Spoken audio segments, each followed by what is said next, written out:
Good evening everyone. आज की इस वीडियो में हम डिस्कस करेंगे हिस्ट्री के कुछ इंपॉर्टेंट क्वेश्चंस, इंपॉर्टेंट टॉपिक आज हम डिस्कस करेंगे जो आपको आने वाले एग्ज़ाम HPPSC शिमला के JVT commission, SI conductor, JOIT post code 965, panchayat auditor और वेरियस एग्ज़ाम जो HPPSC शिमला द्वारा कंडक्ट किए जाने हैं उन सभी एग्ज़ाम में ये क्वेश्चंस आपको काफ़ी हेल्पफुल साबित होंगे। तो फ्रेंड्स, आपने क्या करना है, इन क्वेश्चंस के शॉर्ट फॉर्म में नोट से ज़रूर बना लेने हैं क्योंकि रिवीजन के टाइम ये क्वेश्चंस आपको काफ़ी हेल्पफुल साबित होंगे। तो फ्रेंड्स, आज जो हम टॉपिक डिस्कस करेंगे हिस्ट्री का, वो दिल्ली सल्तनत के बारे में आज हम डिटेल में डिस्कस करेंगे। तो दिल्ली सल्तनत का जो टॉपिक होगा इस वीडियो में हम कवर करेंगे। तो फ्रेंड्स, आपने वीडियो पे एंड तक बने रहना है। अगर आप चैनल पे पहली बार विजिट कर रहे हो तो चैनल को सब्सक्राइब भी जरूर कर दे।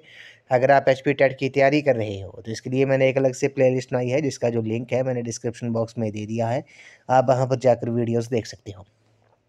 तो फ्रेंड्स, वीडियो को शुरू करते हैं। सबसे पहले बात करते हैं इंपॉर्टेंट फैक्ट के बारे में। तो दिल्ली सल्तनत के 5 वंश हुए थे, ये आपको पता होगा। दिल्ली सल्तनत में 5 वंश हुए थे। कौन कौन से हुए थे? गुलाम वंश हुआ था, खिलजी वंश हुआ था, तुगलक वंश हुआ था, शैयद वंश हुआ था और लोधी वंश हुआ था। ये दिल्ली सल्तनत में 5 वंश हुए थे, ये आपको पता होना चाहिए। अब इनको हम थोड़ा डिटेल में डिस्कस करेंगे। सबसे पहले हम बात करते हैं गुलाम वंश के बारे में। तो गुलाम वंश प्रथम शासक जो था, संस्थापक जो था गुलाम वंश का, वो कौन था? वो कुतुबुद्दीन ऐबक था। ये इंपॉर्टेंट है, ये आपने नोट डाउन कर लेना है। अब कुतुबुद्दीन ऐबक के बारे में हम थोड़ा डिटेल में डिस्कस कर लेते हैं। तो कुतुबुद्दीन ऐबक जो है, आपको पता होगा कुतुबुद्दीन ऐबक, पहले इनकी राजधानी लाहौर थी, बाद में दिल्ली बनी, ये आपने याद रखना है।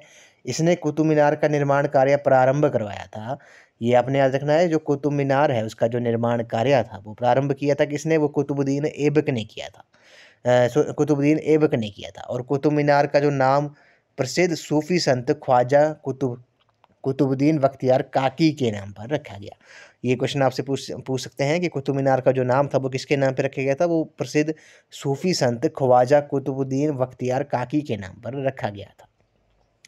कुतुबुद्दीन ऐबक ने भारत की प्रथम मस्जिद कुब्बत उल इस्लाम दिल्ली में और 2.5 दिन का झोपड़ा जो था वो अजमेर में बनाया था। तो ये आपने याद रखना है, 2.5 दिन का झोपड़ा अजमेर में किसने बनाया था? वो कुतुबुद्दीन ऐबक ने बनाया था। और भारत की जो प्रथम मस्जिद जो थी कुब्बत उल इस्लाम जो थी वो दिल्ली में बनवाई थी कुतुबुद्दीन ऐबक ने।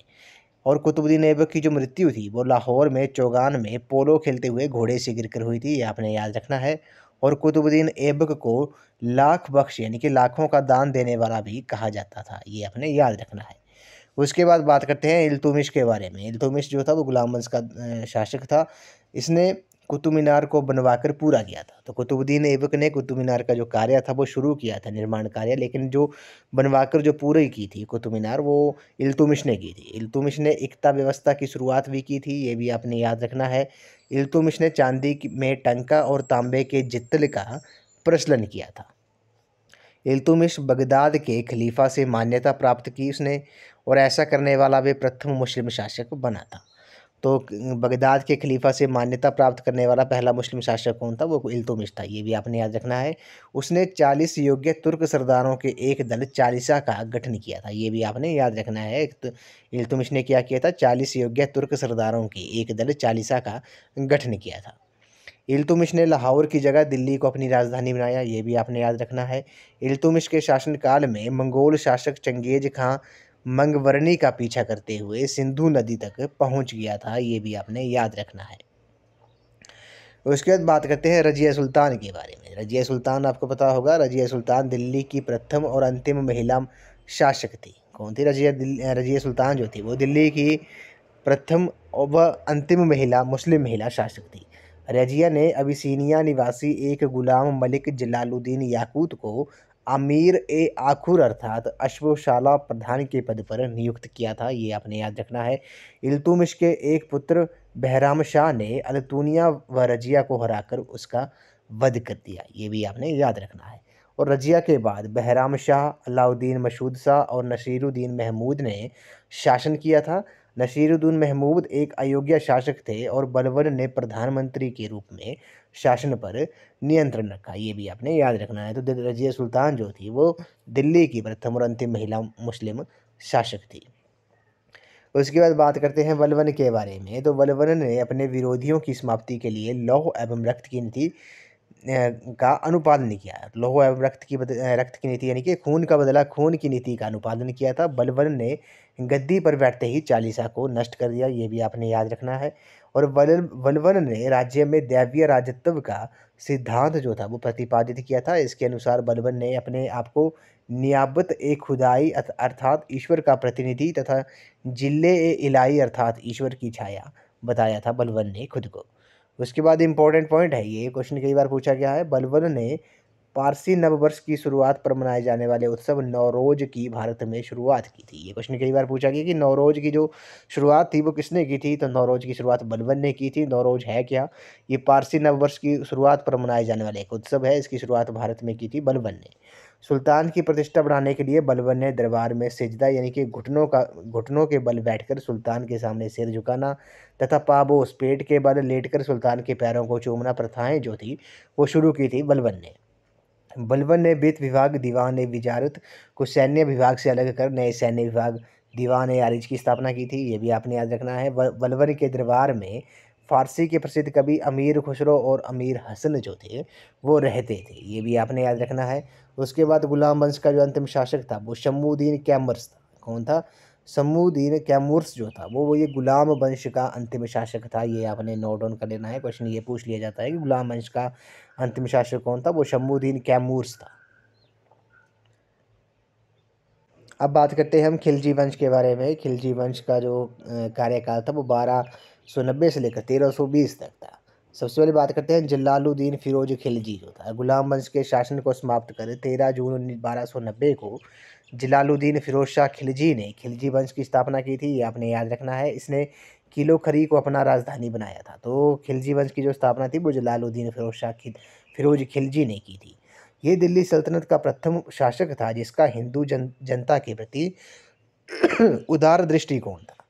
ये जो था जलालुद्दीन फिरोज खिलजी जो था वो दिल्ली सल्तनत का प्रथम शासक था जिसकी हिंदू जनता के प्रति उदार दृष्टिकोण था। सुल्तान के भतीजे अलाउद्दीन ने देवगिरी के यादव राजा को हराकर अपार धन अर्जित किया था और धोखे से अपने चाचा की हत्या करवा दी थी। किसने? जलालुद्दीन फिरोज खिलजी की। किसने? अलाउद्दीन ने। उसके बाद बात करते हैं अलाउद्दीन खिलजी के बारे में। अलाउद्दीन खिलजी जो है, अलाउद्दीन ने दिल्ली सल्तनत का पहला सुल्तान था जिसने दक्षिण भारत में विजय पताका जो थी वो फहराई थी, अलाउद्दीन खिलजी ने। उसके बाद अलाउद्दीन के दक्षिण भारतीय अभियान का नेतृत्व जो था वो मलिक काफूर ने किया था। 1000 दिनारी मलिक काफूर को अलाउद्दीन ने गुजरात से 1000 दिनार में खरीदा था। अलाउद्दीन ने अलाई दरवाज़ा, हौज खास, सारी फोर्ट, जमात खाना मस्जिद का निर्माण करवाया तथा अपनी राजधानी सीरी को बनाया था, ये भी आपने याद रखना है। अलाउद्दीन खिलजी को द्वितीय सिकंदर कहा जाता है, ये इंपॉर्टेंट है। वे प्रथम शासक था जिसने पहली बार स्थायी सेना गठित की और सैनिकों को नकद वेतन देने की शुरुआत की थी। किसने? अलाउद्दीन खिलजी ने। उसके बाद पहली बार घोड़ों को दागने की प्रथा तथा सैनिकों के लिए हुलिया प्रणाली की शुरुआत जो थी वो किसने की थी? वो अलाउद्दीन खिलजी ने ही की थी। अलाउद्दीन ने बाजार में सभी आवश्यक वस्तुओं के दाम निर्धारित कर दिए थे, ये अपने याद रखना है। उसके दरबार में अमीर खुसरो व हसन दहलेवी जैसे कवि थे, ये भी आपने याद रखना है। अमीर खुसरो ने सितार का आविष्कार किया था, ये क्वेश्चन कई बार पूछा जाता है। अमीर खुसरो ने सितार का आविष्कार किया था, वह वीणा को संशोधित किया था। उसे तोता ए हिंद कहा जाता है, ये आपने याद रखना है। अमीर खुसरो को तोता ए हिंद भी कहा जाता है। उसके बाद जो अगला वंश था दिल्ली सल्तनत का वो था आपका तुगलक वंश। तुगलक वंश के बारे में हम डिटेल में डिस्कस कर लेते हैं। इसके जो संस्थापक थे वो गयासुद्दीन तुगलक थे। कौन थे? तुगलक वंश के गयासुद्दीन तुगलक थे। गयासुद्दीन तुगलक ने दिल्ली सल्तनत में एक नवीन राजवंश की स्थापना की। खुसरो शाह के शासन को समाप्त कर गयासुद्दीन तुगलक 1320 ईस्वी में दिल्ली का सुल्तान बना, ये आपने याद रखना है। उसके बाद गयासुद्दीन ने दिल्ली के पास तुगलकाबाद नामक नगर बसाकर इसे अपनी राजधानी बनाया था। गयासुद्दीन तुगलक की जो मृत्यु थी वो 1325 ईस्वी में बंगाल के अभियान से लौटते हुए जूना खान द्वारा निर्मित लकड़ी के महल में दबकर हो गई थी, ये आपने याद रखना है। तुगलक वंश का जो संस्थापक थे वो कौन था? वो गयासुद्दीन तुगलक था। उसके बाद बात करते हैं मोहम्मद बिन तुगलक के बारे में। यहाँ से क्वेश्चन पूछा जाता है। मोहम्मद बिन तुगलक को इतिहास के बुद्धिमान मूर्ख शासक के रूप में जाना जाता है। ये इंपॉर्टेंट पॉइंट है, ये आपने याद रखना है। बुद्धिमान मूर्ख शासक के रूप में जाना जाता है। इसने अपने जीवन काल के दौरान 5 ऐसे महत्वपूर्ण फैसले लिए जो विफल हो गए। कौन कौन से थे? पहला था आपका कर वृद्धि। कर वृद्धि जो था, सुल्तान ने दोआब क्षेत्र में कर में वृद्धि ऐसे समय में की जब वहाँ पर अकाल पड़ा था। दूसरा जो था वो राजधानी का स्थानांतरण। उसने 1327 ईस्वी में अपनी राजधानी दिल्ली से देवगिरी दौलताबाद स्थानांतरित की।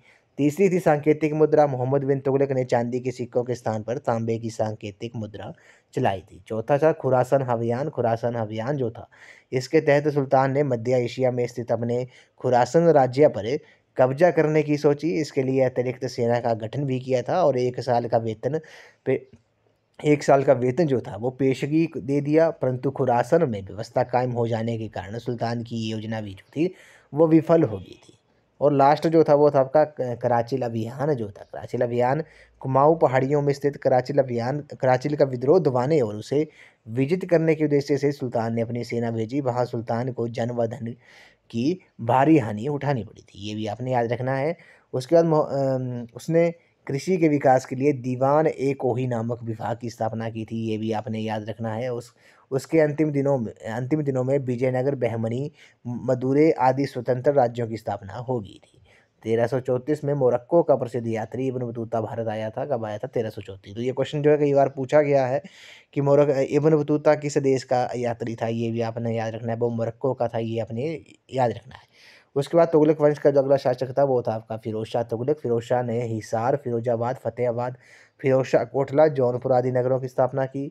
वे मेरठ के टोपरा स्थित अशोक स्तंभों को दिल्ली ले गया और फिर अपनी नई राजधानी फिरोजाबाद में उन्हें स्थापित किया था। वर्नी उसका दरबारी इतिहासकार था, ये भी आपने याद रखना है। उसके बाद फिरोज शाह तुगलक उसने दासों के लिए एक नए विभाग दीवान बंदागान की स्थापना की। उसके पास 1,80,000 गुलाम थे। फिरोज शाह ने गरीबों की सहायता के लिए दीवान ए खैरात नामक दान विभाग स्थापित किया, जिस उसने रोजगार ब्यूरो तथा दारुल शफा स्थापित किए थे। फिरोज शाह तुगलक ने फतुहात ए फिरोज शाही नाम से अपनी आत्मकथा लिखी थी। ये इंपॉर्टेंट पॉइंट है फ्रेंड्स, ये मैं आपको बार बार बोल रहा हूँ कि आपने इन क्वेश्चन के शॉर्ट फॉर्म में नोट्स जरूर बना लेने हैं। तो फिरोज शाह तुगलक ने फतुहात ए फिरोज शाही नाम से अपनी आत्मकथा जो थी वो लिखी थी। उसके बाद बात करते हैं फिरोज शाह ने अपने शासनकाल में केवल 4 कर, खराज, खुम्स हो गया, युद्ध में लूट का माल, जजिया और ज़कात को वसूल करने का आदेश दिया था, ये आपने याद रखना है। फिरोज तुगलक ब्राह्मणों पर जजिया लागू करने वाला प्रथम मुसलमान शासक था, ये आपने याद रखना है। फिर ब्राह्मणों पर जजिया लगाने वाला जो पहला मुस्लिम शासक था, ये क्वेश्चन पूछ लिया जाएगा, वो कौन था? वो फिरोज तुगलक था। फिरोज तुगलक ने 5 बड़ी नहरों का निर्माण करवाया और फिरोज तुगलक की जो मृत्यु थी वो 1388 में हो गई थी। उसके बाद बात करते हैं हम नसीरुद्दीन महमूद के बारे में। तो इसके शासनकाल में तैमूर लंग ने भारत पर आक्रमण किया था। नसीरुद्दीन महमूद के शासनकाल में, और तुगलक वंश का अंतिम शासक जो था वो नसीरुद्दीन महमूद तुगलक था, ये आपने याद रखना है। तुगलक वंश का अंतिम शासक जो था वो कौन सा? वो नसीरुद्दीन महमूद तुगलक था। उसके बाद बात करते हैं हम सैयद वंश के बारे में। संस्थापक जो था सैयद वंश का वो कौन था? वो खिज खान था, ये आपने याद रखना है। और सैयद वंश एकमात्र शासन करने वाला सल्तनत काल में शिया वंश था, ये आपने याद रखना है। इंपॉर्टेंट पॉइंट है ये कि सैयद वंश एकमात्र शासन करने वाला शिया वंश था। खिज खां के उत्तराधिकारी मुबारक शाह मोहम्मद शाह कमज़ोर शासक थे, ये भी आपने याद रखना है। उसके बाद जो दिल्ली सल्तनत का लास्ट वंश था, अंतिम वंश था, वो कौन सा था? वो लोधी वंश था। लोधी वंश के बारे में हम डिटेल में डिस्कस कर लेते हैं। तो बहलोल लोधी, इस वंश की जो स्थापना थी वो बहलोल लोधी ने की थी। लोधी वंश की जो स्थापना थी वो बहलोल लोधी ने की थी। दिल्ली सल्तनत में शासन करने वाला ये प्रथम अफ़गान वंश था, ये आपने याद रखना है। इसकी स्थापना जो थी वो लोधी वंश की वो बहलोल लोधी ने की थी। दिल्ली सल्तनत में शासन करने वाला प्रथम अफ़गान वंश था। उसके बाद सिकंदर लोधी जो था, ये लोधी वंश का सर्वश्रेष्ठ शासक था, ये आपने याद रखना है। तो लोधी वंश का जो सर्वश्रेष्ठ शासक था वो कौन था? वो सिकंदर लोधी था। सिकंदर लोधी ने भूमि मापन हेतु गज ए सिकंदरी नामक पैमाने का प्रचलन किया था। उसने 1504 ईस्वी में आगरा शहर की स्थापना की और 1506 में इसे अपनी राजधानी बनाया था। सिकंदर लोदी गुलरुखी के उपनाम से फ़ारसी में कविताएँ लिखता था। ये जो है काफ़ी इम्पोर्टेंट है। सिकंदर लोदी से क्वेश्चन पूछ लिया जाएगा आपको कि लोदी वंश का जो सर्वश्रेष्ठ शासक था वो कौन था? वो सिकंदर लोदी था। 1504 में आगरा शहर की स्थापना की थी। 1506 में इसे अपनी राजधानी बनाया था और सिकंदर लोदी जो था वो गुलरुखी के उपनाम से फ़ारसी में वो कविताएँ लिखता था। उसके बाद बात करते हैं लोधी वंश का जो अंतिम शासक था वो कौन था? वो इब्राहिम लोधी था। ये दिल्ली सल्तनत तथा लोधी वंश का अंतिम शासक था। इब्राहिम लोधी 1526 ईस्वी के पानीपत के प्रथम युद्ध में बाबर के हाथों मारा गया था और दिल्ली सल्तनत का जो काल था वो समाप्त हो गया था। बाबर को भारत पर आक्रमण के लिए निमंत्रण पंजाब के शासक दौलत खान लोधी एवं इब्राहिम लोधी के चाचा आलम खान ने दिया था। ये क्वेश्चन कई बार एग्जाम में पूछा गया है कि बाबर को भारत पर आक्रमण करने के लिए किसने निमंत्रण भेजा था? किसने निमंत्रण भेजा था? ये पंजाब के शासक किसने? दौलत खान लोधी। एक हो गया दौलत खान लोधी और एक इब्राहिम लोधी के चाचा आलम खान ने बाबर को भारत पर आक्रमण के लिए निमंत्रण भेजा था। तो ये आपने याद रखना है। तो फ्रेंड्स, आज की इस वीडियो में बस इतना ही। आज हमने हिस्ट्री के दिल्ली सल्तनत जो टॉपिक था आज हमने कंप्लीट डिस्कस कर लिया इस वीडियो में। आई होप आपको वीडियो पसंद आई होगी। यहाँ से क्वेश्चन तो पूछ ही लिए जाएंगे आपको। हमने इंपॉर्टेंट पॉइंट सारे डिस्कस कर लिए हैं इस दिल्ली सल्तनत के। तो फ्रेंड्स, आई होप आपको वीडियो पसंद आई होगी। तो वीडियो को लाइक शेयर एंड सब्सक्राइब जरूर कर दें। अगर आप HP टेट की तैयारी भी कर रहे हो तो इसके लिए भी मैंने एक अलग से प्लेलिस्ट बनाई है जिसका जो लिंक है मैंने डिस्क्रिप्शन बॉक्स में दे दिया है। आप वहां पर जाकर वीडियोस देख सकते हो। वहां पर आपको HP टेट के रिगार्डिंग 150 प्लस वीडियोस आपको देखने को मिलेंगी जो सभी स्ट्रीम वालों के लिए काफ़ी हेल्पफुल साबित होंगी। वहां पर मेनली आपको GK और साइकोलॉजी के क्वेश्चन ही देखने को मिलेंगे। तो फ्रेंड्स, आज की इस वीडियो में बस इतना ही। आई होप आपको वीडियो पसंद आई होगी। तो वीडियो को लाइक शेयर एंड कमेंट जरूर कर दें। तो आज की इस वीडियो में बस इतना ही। तो थैंक यू फ्रेंड्स।